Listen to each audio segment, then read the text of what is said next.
My guest today is Ron Welliver, and Ron just wrote a book titled First Bruno, Now This, which describes what it was like growing up with his immediate family in Hyde Park section of Boston in the 1960s and the 1970s. I want to start out this conversation by disclosing that Ron and I were in the same graduating class at Boston Technical High School back in the 1970s, although we've only seen each other once or twice since that time. And Ron is a retired law enforcement officer for 31 years, and he's a veteran of 2 Boston marathons, and at the age of 57, his passion for hiking was born, and he completed all 48 of the New Hampshire, 400-foot mountains a few years later.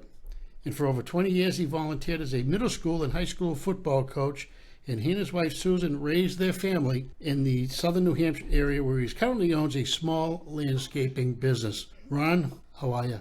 Thanks for having me, Jim. How are you? Fine, I'm great. So this book, I read this book, and for me, parts of it were painful because there's a lot of similarity between what you put in this book and a lot of us experienced back then. Our parents were probably the same age, going through the same things they were, and a lot of pain in this book.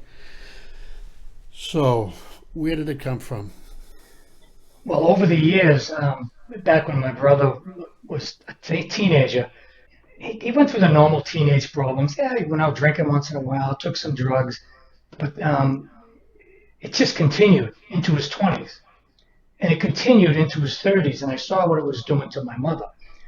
And I was a little brother, 5 years younger, and I ended up being the big brother, trying to counsel him, and it was no good. It was continually visiting him in jail, getting out of jail. He never did anything wrong. And I'd vent to my friends over the years of things that he's done, and they would say, "You got to write this down. You got to write a book." So years ago, back in the 80s, I started making little notes about all the incidents he's done, and some of it is really bizarre. And his way of life is different from a functional way of life. The way the rest of us, we grow up, we stop our bad habits, maybe we raise a family, we get a career. He never had that. He spun his wheel like a hamster, and right to the day he died in his late 60s. And after he passed away, I looked at all my notes, and I started writing paragraph after paragraph, one a night. The story started coming out, and I was surprised that it was only 96 or 100 pages because I felt like I wrote for like 6 or 7 months. And then all the editing and re-editing and interviewing with our old friends from Hyde Park. And some of them didn't want to bring up the painful history with my brother. They wouldn't return phone calls, pretty much hung up on me. Really? I kept at it the best I could, and I tried to get at least 2 people to confirm some of the facts in the book that actually happened. The book is 90% fact, 10% embellishment, if you will. You said you were his caretaker throughout that time. Always looking out. Not only do you have to look out for yourself, but you had to look out for your older brother. Yeah, he would always call me when he got in trouble with the police because I was a policeman up here in New Hampshire. Oh. And sometimes my mother wouldn't tell me all the trouble he's in. She left me out of it. And he drove her nuts right to the end. And then when she passed away in '05, and it's funny, that's how the name of the book came about, because, and make a long story longer, Bruno is a dog. Now, my brother loved animals. And when Bruno was alive, he was staggering around his apartment. He was 19 years old. Like, you got to put the dog down, Artie. He's suffering. He drug it. Look at him. He bounced back. So when Artie went to jail in '05 in an incident that I describe in the book, his girlfriend had to put the dog down. She's got 3, 4 kids. And she called my mother, and she goes, "Do what you have to do." So when Bruno died, he was devastated. So in 2005, when our mother died, it's kind of suddenly, she had some medical issues. I had to go to MCI Bill Ricker and tell him. And when I got to MCI Bill Ricker, when he came in the room, he goes, "This must be something." And I said, "Yeah, Artie, Mom's gone." And the first words out of his mouth, "First Bruno, now this." Right. And I said, "You know what? If I write a book, that's going to be the name of it." Because in his mind, he didn't mean anything against our mother. In his mind, the death is on the same level. Right. I mean, everybody is in love with our pets, with our dogs. But to compare it with our mother, who's godsend. Right. Right. Some people would have a problem with it. I knew he didn't mean anything by that. Thus, the name of the book. Right. You said she pretty much enabled him throughout his whole life. Yes, She she was an did. enabler. Admittedly, she was. Yes. Yeah. And my father had a severe drinking problem going into the late 70s. And she went to Al-Anon, got help, got tough with him, threw him out on his sorry ass. And she was better for it. But she couldn't do that with my brother. He lived with her till he was 52 years old, living at home, not paying a bill. She's covering all his expenses, and the rest he'd get his drug money by stealing. And I explain in the book how some of his thefts were excessive and way excessive until he gets caught. He keeps going until he gets caught. Right. He never learned his lesson. What line of work was your dad in? My dad was a car salesman, a car mechanic, then he was a salesman. And it's funny you should bring that up, Jim, is when my father became a salesman, I was 10 years old. And he never went to another one of my baseball games or my football games. But when we played Boston English in 1973, our graduating year was 74, you and I. English was our only win.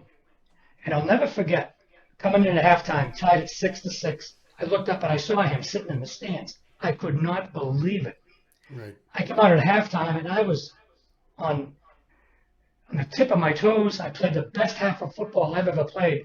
It was Division I. I wasn't that good. We had Mark Demas, thank God, to carry our team. But I played the best half I did all year long.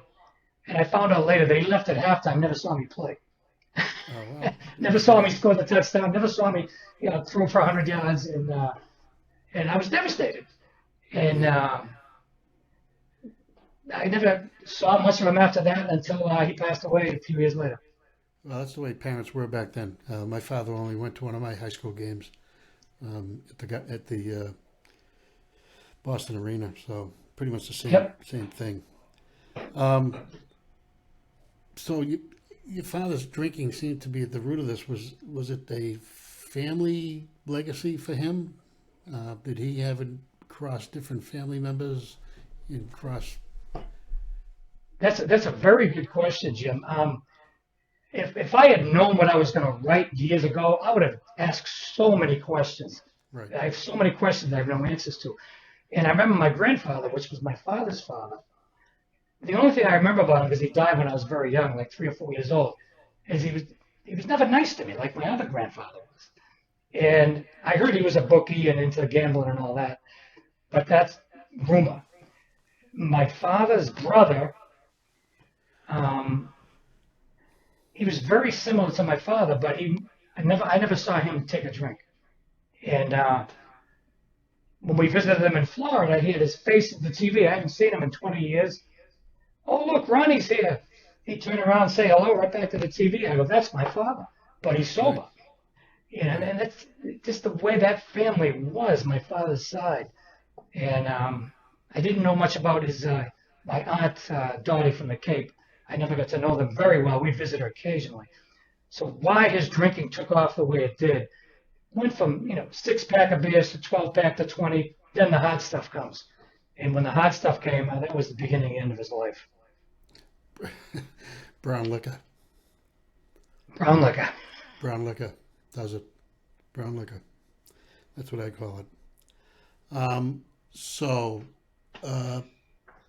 That kind of very similar to what I experienced. My father and his brother, my uncle, his only sibling, had cirrhosis. And you see, going back, not his side, but my mother's side, she had older brothers that had drinking problems, and then uncles that had drinking problems, and I think it was just a sign of the times.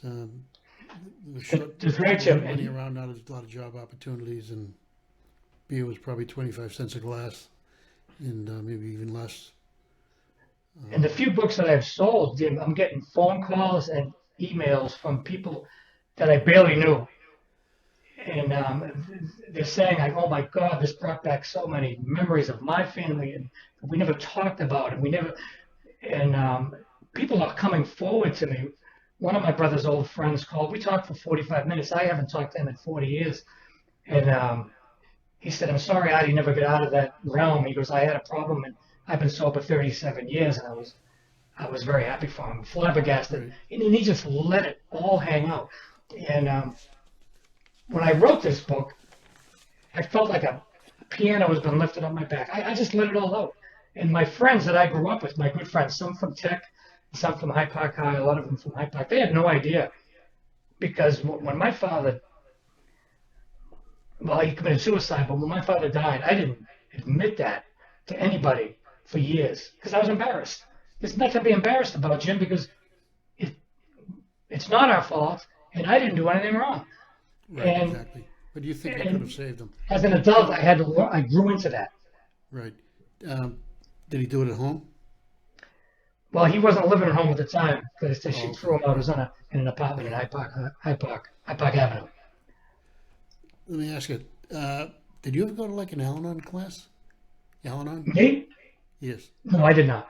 you did. I studied it pretty much on my own. Once I started realizing there was something missing in my life, Yeah, and I started reading about adult children of alcoholics and the weaknesses you have, and you can turn them into positives. right. One of my positive things is I'll ask somebody and let them talk about what they went through and make them realize it's not their fault and it's okay. We have to talk about that stuff because it eats you alive. Right, right. Okay, back to Artie, the one-man party. What? Tell me about his exploits with his friend Mick Walsh. What was that all about? Well, I'm not sure if you knew Mick. Mick was a mailman in Salty. And yes, Big and man. I probably should mention his name, but he is gone, and I don't know his family. But I remember talking to him years ago, and but not knowing. My brother went to jail, federal time, 5 to 8 years because of his dealings with Mick. What exactly he did? Theft through the mail, involved credit cards, it involved whatever they got their hands on, and it's South Boston, so. One time the car got shot up in front of my house, but was it a warning or was it over a girl? And he was involved with these people. And one thing I don't write in the book, and I should mention, Jim, is my brother never paid a bill. Never. So why would he want to get stolen credit cards? And he's worried about bills coming in. If back then the credit card came in the mail, you activated it, you just cashed it out, he never paid a bill. But one time, I didn't talk about this in the book because I thought about it afterwards. This guy comes to the door in a suit on. His shoulders were connected to his ears. The guy was a human refrigerator. And he come in the door, and my mother goes, can I help you? He goes, are you there? He comes down, his eyes widen up, and the guy says, you owe somebody some money. Oh, Now, yeah. usually he went right to the back porch, in a hidden little area in our back porch, came out with a wad of $20 to $50 bills, handed it to the guy. The guy said, thank you. No receipt, no nothing.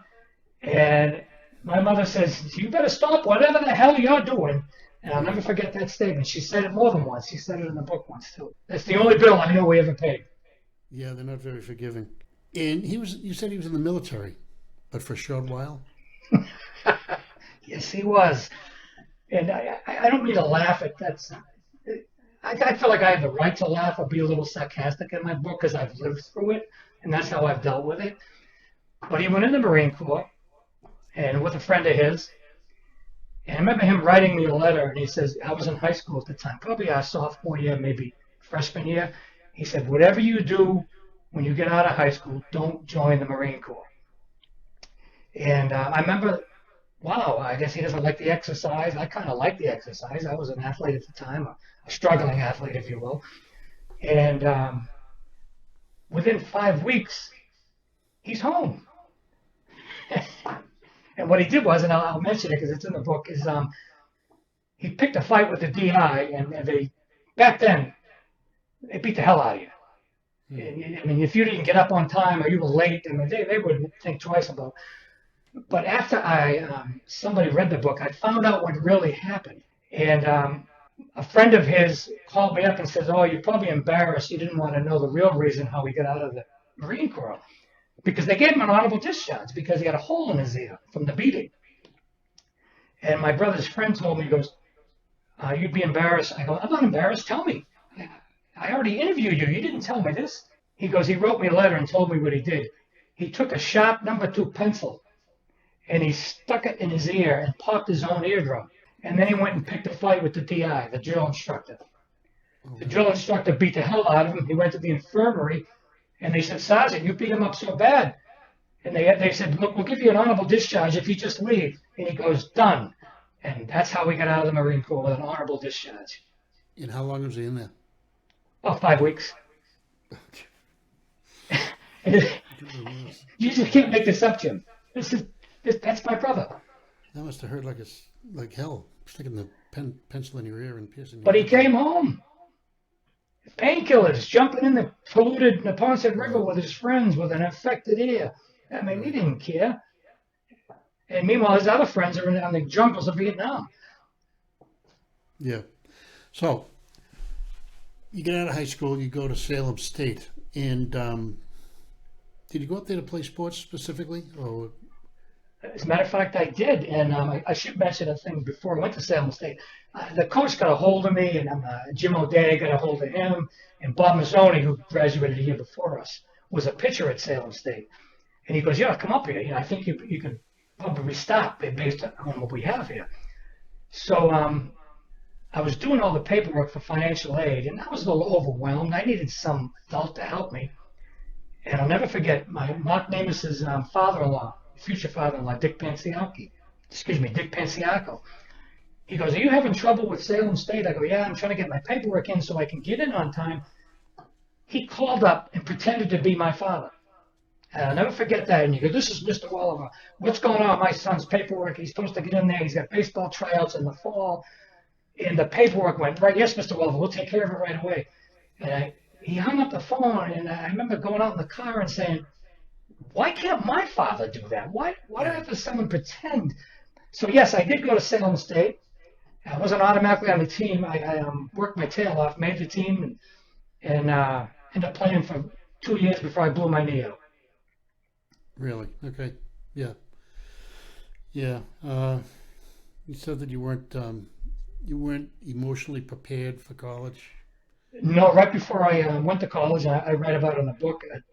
One of my best friends I drowned in a pool, and my best friend had come to Salem to get my apartment with me. He goes, I'll have fun coming to visit you. He was going to play football in college. And 2 weeks later, he had drowned in a pool on my street. I was devastated, Jim. And I couldn't wait to get out of my house, be with my friends, because I had a bunch of Hyde Park guys going to Salem State with me. And I was not ready. I was 17 years old, in college, and no, I wasn't ready. And but I needed to get out of the house. And I had baseball, and I wish they had made me study more and make me accountable for my bad grades. And I said, high school. Oh, high school, I was fine. I was top 10%. No, college, I mean. And okay. In high school, I was fine. I was right up there with you and Sully. But right. But at Salem, nope. It was a big party, and meeting new people, playing intramural sports, playing baseball when I made the team, and nothing else mattered to me about just playing baseball. And I had a nickname my friend gave me, Bob Mazzoni. He's from Tech, and he wised off to me once. He goes, you won't even get to the library. He goes, you can hit a baseball, but you can't pick up a book. And he goes, your nickname is Cume. And a short for cumulative average. Cumulative? Yeah, because mine was an 09. It's about the same as my blood alcohol content at the time, Jim, to tell you the truth. Yeah. All right. So you were in college, and Adi died when you were in college, is that correct? Or no? Oh, no. Adi, he didn't die till 2020. When I went to college, I got out of college, and I finished it going to Boston State my senior year, okay. And finishing up when I got the police job up here in 1979. All right. Okay. All right. Anything else that I didn't ask that you think we should talk? We don't tell everybody the story. That we want them to get online, and I got a Kindle edition. They could also buy Kindles or the hard copy. The Kindle just went down. I asked the publisher to lower the price for me, and then they did. The Kindle one price went down to $13.95. Yeah, and I'm trying to get the cover, the cover of the book, the actual. But the publisher won't budge, and I signed the contract, and that's my mistake. Okay, Ronald Welliver, author of First Bruno Now This, a intimate look into his life story with his parents and his brother growing up in the Hyde Park section of Boston in the 60s, 70s, and all the way up through the mid 2022. Oh, we're past the 2020, yes. All right. But and if you do read this book, if people that know me hear my voice, I'm not sure if you heard my voice, Jim, while you were reading it. Like I told you, I recognize somebody in one of your pictures. Yep. And but most people, you laugh, you'll cry, and you'll hear my voice when you read the book. You go, ooh, shrug your shoulders. Okay, Ronnie Welliver, good to see you, and I'll probably be seeing you sooner rather than later. I hope so, Jim. Thank you very much. Okay, talk to you then. Bye-bye.